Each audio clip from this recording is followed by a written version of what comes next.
Hello and happy Tuesday, which is of course my book reviews day. And today I want to talk to you about Curse of the Cob Man by Robert P Ottone.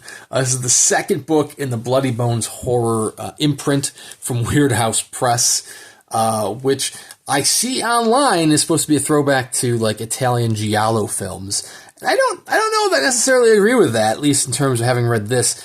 It definitely feels more like a creature feature, with that creature being the Cob Man.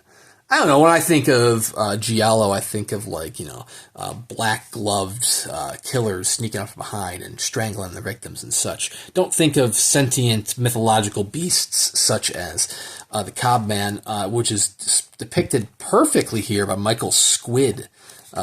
This is the signed paperback, limited to 100 copies. Squid's, artwork is printed on the inside as well as on the cover.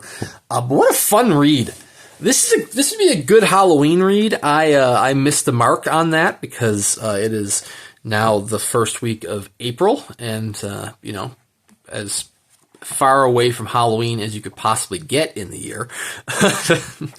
But yeah, this takes place in a tiny little town, the town of Apple Valley, where every Halloween the residents leave a offering to the harvest deity, the Cob Man, the Lord of the Harvest, leaving a can of vegetables or just some sort of offering, some sort of crop on their porches for the harvest.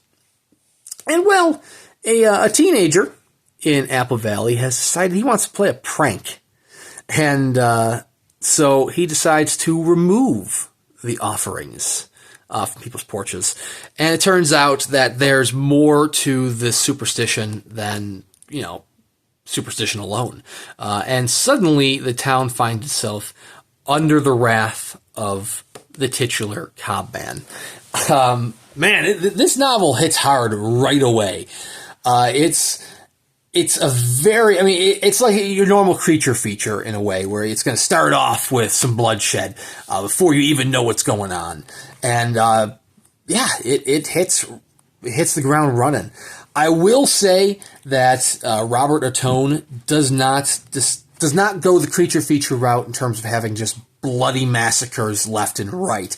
He decides, no, I want to take this vehicle for bloodshed, and I want to build upon the characters within it.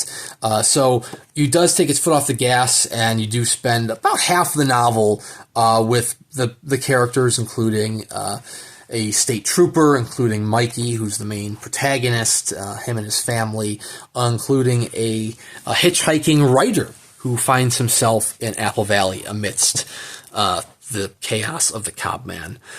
And, it's some very interesting character development. It might leave some readers a little bit disappointed, just because they're probably looking for bloodshed every chapter or every other chapter. Once you get to that final third of the novel, which is a very short novel, we're talking like under 180 pages. Once you get to that final third, the last 40 or so pages, all hell breaks loose. You're getting absolute creature feature featuring the Cob Man. So, if you're looking for that bloodshed, being a short read, you don't have to wait long. Like I said, it hits you with both barrels straight out the gate. But then it does kind of build up to it again. I'm not going to lie. The biggest comparison, or the biggest thing it reminded me of, was the horror at Pleasant Brook that Kevin Lucia did technically 2 years ago, if you have the Thunderstorm edition, or last year, if you have the trade edition. Both of them deal with kind of small towns who find themselves isolated in the midst of horrific attacks.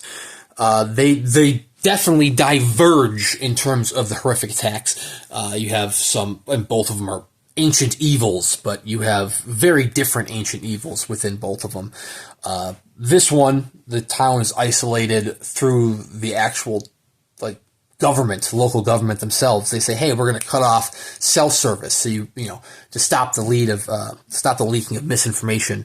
Whereas Pleasant Brook, it was isolated because of COVID.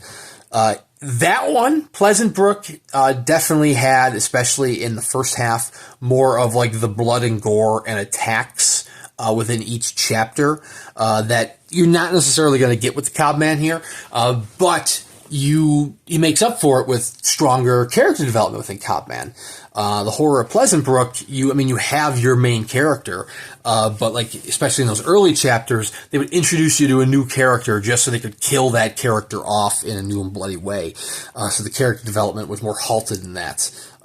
Cob Man, being a shorter novel, manages to actually still get more of that in while still bringing out the thrills, especially in that final act, the final third of the novel. But wow, I mean, it's a fun read. You're not, with a title like Curse the Cob Man and a cover like this, you're probably, you judge a book by its cover. You're not going in looking for deep literature. You're looking for turning your brain off and having a good time, and you are going to have a great time with this. And like I said, Peter Ottone still manages to get a lot more character development in this, and you get to spend a lot more time with Mikey and his family than you would normally get in those turning your brain off B-movie type action fests. So you kind of get a little best of both worlds. So seriously, whether you buy this now or read this now, or if you want to wait until closer around Halloween, you should definitely check out Curse the Cob Man if you're looking for a quick, fun read. This is currently only available through Weird House Press, through their Bloody Bones line. This paperback edition is $23, but it's a very nice paperback. Like I said, it is printed in color. Not that you really need color, because the only color is, signature page, not in color. But you're getting color from the title treatment there. You're getting the cover artwork printed in full color. You get the art, and then you have no color until the end. We have the photos of Michael Squid and Robert Ottone in full color. So you're getting a pretty decent paperback for $23. This is limited to 100 copies. They are all signed by both Ottone and Squid. I don't know how many copies they have left, but I mean, Weird House Press does do a lot of great sales quite frequently throughout the year. So even if you're not a fan of the $23 price tag, if you wait a week or two and you subscribe to the newsletter, you might be able to find an excellent deal any week now. So anyways, check out Curse the Cob Man from Robert P Ottone. Check out Weird House Press. Please consider subscribing to the channel. I do at least one book review a week on Tuesdays, as well as plenty of unboxing videos on the channel to keep you held over until those between those reviews. I'm talking unboxings from Weird House, Suntop, Subterranean Press, a whole bunch of people. Lots to check out. So thank you very much for watching, and we'll see you around next time.